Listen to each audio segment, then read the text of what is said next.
একটু মোটামুটি একলা বাড়িতে বড় কিছু গেছে, এটা তো যেটা জানা আছে আপনারা বুঝতে লাগে না। আমার নাম বেনুতাতি, আমি সরলা গ্রাম পঞ্চায়েত ৬ নম্বর ওয়ার্ড থেকে। আমাদের ওয়ার্ডের পাশাপাশি আমটিল্লা স্কুলের পাশাপাশি ছেলেটার বাড়িতে কেউ ছিল না সেই সময়। ছেলেটা একাই বাড়িতে ছিল। ওর বয়স কত হবে? বয়স 35-এর আশপাশ ছিল। দুপুরের টাইমে খুব বৃষ্টি থাকার কারণে বৃষ্টি ছিল, বৃষ্টিতে স্নান করাতে গিয়ে ট্যাঙ্কির পাশে একটা ড্রেন ছিল, ওখানে স্লিপ হয়ে পড়ে মানে আত্মহত্যা হয়েছে আর কি।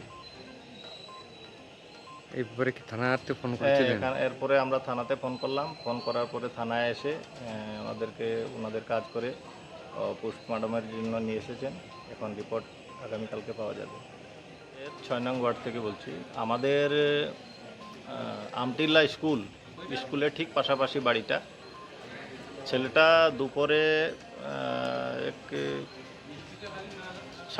সাড়ে চারটা নাগাদ আর কি, 4:30টাতে স্নান করতে গিয়ে কিছু ড্রিঙ্ক খেয়েছিল। স্নান করতে গিয়ে ওখানে ট্যাঙ্কির পাশে একটা ড্রেন আছে, ড্রেনে পা পিছলে গিয়ে ড্রেনে পড়ে নাকে উকে রক্ত বের হয়ে ওখানে হয়েছে, ডেথ হয়েছে। ওনার বাড়িতে ফ্যামিলি আছে, ফ্যামিলি বাড়িতে ছিল না, ফ্যামিলি ছিল ওনার বড় ভাইয়ের বাড়িতে। 1-1.5 কিলোমিটার দূর ওনার বাড়ি। ও ছেলেটা একাই ছিল বাড়িতে, ওনার বাবা ছিল না, বাবা ছিল না, ও একাই ছিল বাড়িতে। সেই সময় এই ঘটনাটা ঘটে। এই ব্যাপারে কি কদম তো থানাতে জানিয়েছিলেন? থানা জানিয়েছিলেন? হ্যাঁ, থানা। এরপরে আমরা থানাতে ফোন করলাম। কোন থানাটা? আমাদের থানাতে কদমতলাতে ফোন করলাম। ফোন করার পরে থানা গিয়ে ওখানে সব ছানবিন করে ওনাকে পোস্টমর্টমের জন্য নিয়ে এসেছেন। তখন কোথায় আছে ডেড বডিটি?